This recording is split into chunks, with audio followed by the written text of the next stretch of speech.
Hello and welcome back to Phoenix Wright Ace Attorney. In the last episode, we left off on a bit of a cliffhanger. A benefit of us making these episodes shorter is I can end on these nice little cliffhangers. But Phoenix found something intriguing about Larry's testimony, and we're going to use it to prove the innocence of our client and longtime rival Miles Edgeworth. But apparently it's kind of risky because Phoenix is worried that he'll say something that sounds fishy, so let's hear what he has to say. Yes, Mr. Wright? The testimony just now has cleared up this entire case. What do you mean, Mr. Wright? So, you finally realize the truth. There can be no other murderer here than Miles Edgeworth himself. Wrong, Von Karma. A man was shot that night, but it wasn't Edgeworth who did the shooting. Listen, rookie. Take a deep breath and consider the facts. At the time of the murder, one boat was on that lake. This was shown by the witness's photograph. The defendant, Edgeworth, and the victim, Robert Hammond, were on that boat.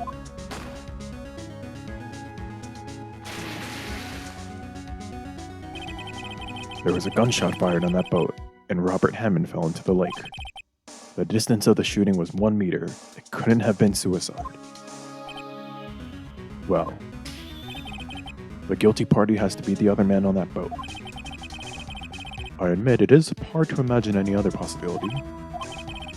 Yes, but this assumes that the victim was shot at 15 minutes after midnight. What do you mean by that, Mr. Wright? We have photographic evidence of the time of the shooting. The timestamp on this photo says 12:15 a.m. But Larry heard a gunshot 25 minutes before that. Robert Hammond was killed then, 25 minutes before the shot on the lake. That's the only way that Edgeworth could be innocent. Mr. Wright, are you quite mad? Explain who the two men on the boat are.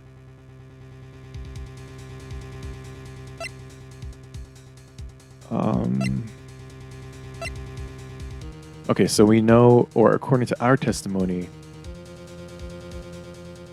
the victim was shot 25 minutes before.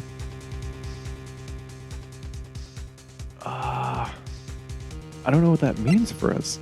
The murderer and Hammonds. Edgeworth and the murderer. Edgeworth and Hammond. Well, we can't say Edgeworth and Hammond because that's the original testimony. Or that's like the original thing that's indicted Edgeworth. Edgeworth and the murderer? I guess the murderer and Hammonds. That's the only way to prove that Edgeworth wasn't in the photograph. It was the murderer and Robert Hammond. What are you saying? That contradicts what you just told. Oh, crap, does it? You said that Robert Hammond was killed 25 minutes before this gunshot. Oh, okay. Okay, so it's got to be Edgeworth. Oh, dang it. Okay. Okay, so it's got to be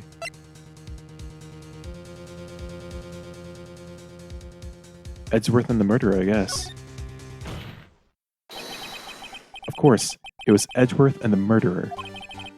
After the murderer killed Robert Hammond at 11:50, he assumed the guise of Mr. Hammond and met Edgeworth.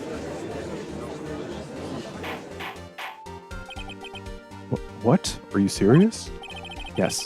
Edgeworth won't tell us why he went to the lake that night. However, I have a hunch. That night, Robert Hammond called Edgeworth to the lake. Now, Edgeworth didn't know Robert Hammond's face that well. That's why he didn't suspect anything when the murderer took Robert Hammond's place. I'm not sure what to make of all this. Mr. Wright, tell us the name of the murderer then.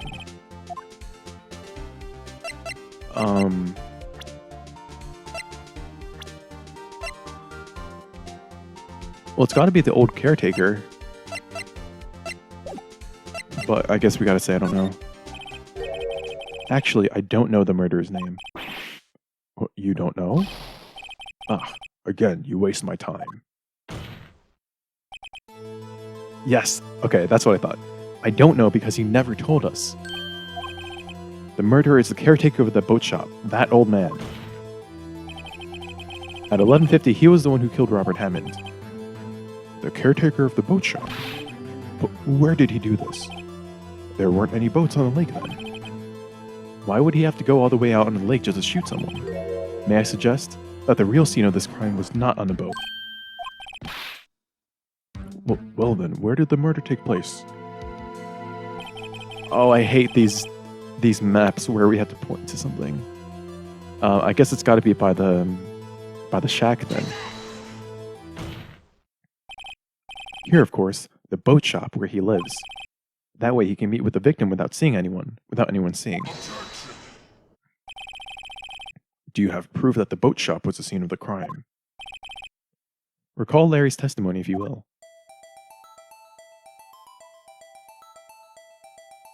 What the hell? Oh, okay.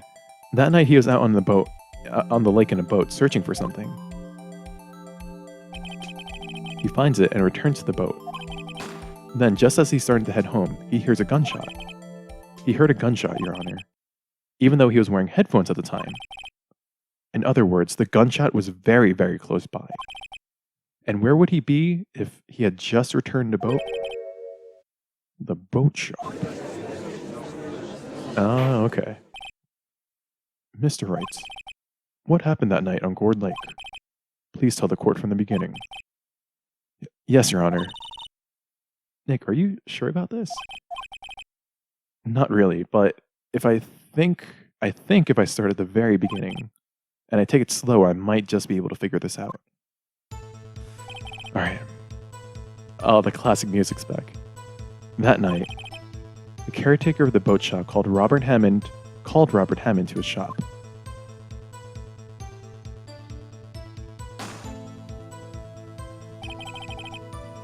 This was around 11:50. That was when the gunshot that Larry heard was fired. After that, the caretaker put on Robert Hammond's coat. He became Robert Hammond. Then he got in a boat with Edgeworth and went out into the middle of the lake. Then who fired the pistol on the boat, Mr. Wright? Of course, it was the murderer who shot the pistol. He shot twice. Both missed Edgeworth on purpose. Wait a minute. Why would he shoot twice if he didn't mean to hit anyone? Know this, Mr. Wright. The moment you run out of explanations is the moment you lose. Tell us why the murderer had to fire twice. To create a witness, because he knew that the automatic camera would pick up the bangs. I believe he shot twice to create a witness, Your Honor. The murderer lifts his pistol and fires one shot. That ensures that anyone who heard the shot would look at the lake. Indeed, Miss Hart did exactly that after hearing the first gunshot. Next, the murderer waits a bit and he fires again. Then, the murderer jumps from the boat himself, leaving the pistol in the boat behind him. But the murderer wouldn't have had a guarantee that Edgeworth would have picked up the gun and Edgeworth's prints being on the pistol. That's what I'm still kind of confused about. To someone looking at from the edge of the lake, it would appear that one of the men on the boat had shot the other. The murderer didn't know about the automatic camera, of course. That's why he shot twice to draw attention to the boat. Once you realize that, everything else falls into place. The boat shop caretaker swam back to his shop. Then he put Mr. Hammond's wet coat back on the body, and he threw the body into the lake. This is what happened, Your Honor. These are the events that transpired that night on Gourd Lake.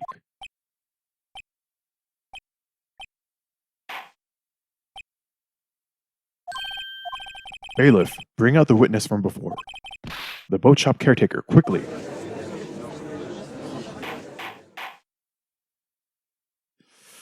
Okay, it looks like the judge is at least kind of picking up on the case then. Very well. While we are waiting for the caretaker, I would like to ask the defendant, Ms. Miles Edgeworth, a few questions.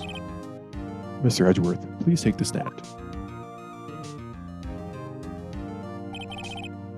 Mr. Edgeworth, you heard what the defense has said? Yes. Well, Why did you go to the lake that night? What Wright has said was mostly correct. Astonishingly so, actually. Yes. Several days ago, I received a letter. The letter was signed Robert Hammond. He asked me to come to the boat shop by the lake at midnight on Christmas Eve. He said he had something very important to discuss with me. Something important? I'm sorry, I can't say what it was. Bailiff, we are conducting a trial here. I ask that you remain quiet. The witness has disappeared. He isn't at the boat shop either. What should I do? Find him quickly. We cannot allow him to get away. I mean, that's in our favor, actually. Like, it would have been even more preferable for us to be able to cross-examine the witness or the boat shop owner. But if he ran away, that kind of suggests some guilt. Mr. Von Karma, your witness has disappeared. A search warrant has already been issued. It goes without saying that I cannot declare a verdict under these circumstances. I will extend the trial until tomorrow, the final day allowed. I request that the police department utilize all its forces to find that witness. One more thing. Just who is that boat shop caretaker? I think his identity has become very important to this trial. I want him, and I want to know who he is. Very well. Court is adjourned. Okay, that ended. I mean, it was pretty close, but we managed to pull through at least one more day. Yay, Nick, you did it. Yeah, well, at least we got out from under that guilty verdict. And what about Larry? That was something else. Even Von Karma didn't know what to do with his testimony. Larry really helped us out. Sure, once I sifted through his unique testimony. Still, he did save us. I just wish our cases weren't so down to the wire all the time. Yeah, just once. I would love to play the boring Ace Attorney game where it's just you like nailing every nail or like hammering down every nail and just getting that guilty verdict or like getting that not guilty verdict so easily. I would love to play through that boring thing. It's like a nice change of pace from this like high pressure, high stakes, like cutting it really close to the wire cases. Because I don't know how much of this I can take. I know what you mean. Sometimes I feel like it's us on trial instead of our clients. I mean, sometimes that's literal. Maya has literally been accused of murder. And I think I have too, actually. Hey, Edgeworth. Did you say something? Don't look so pained. I mean, it looks like you're probably gonna get off the hook.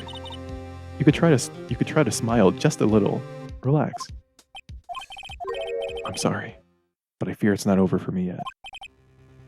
What do you mean? Right. There's something that's been troubling me for a long time now. And I don't know whether or not I should tell you. No, there's so little time left. I want to tell you to get it off my chest, but... You know, if the music was like a little more romantic, just a little more... What's the word? Optimistic, then I would think that he's like confessing his love for us here. But just because the music is so suspenseful, I feel like it's not going to be the case. Well, I know it's not going to be the case, but still. I can't make up my mind. What is this about, Edgeworth? It's a nightmare I've had. A memory of a crime that I committed. A crime that you committed? A memory of a murder. I think that's actually a name of a Bong Joon-ho movie. It's actually a pretty good one, and I'd recommend it. Oh, okay, we got the to be continued. So yeah, all these episodes combined for this trial would have added up to like 45 minutes. So I think it's a good thing we split them into like 15-minute chunks. But yeah, in the next episode, we'll find out what exactly that murder that Edgeworth committed is all about. What he's referring to when he mentions nightmare. But yeah, until then, thank you so much for watching, and I'll see you then.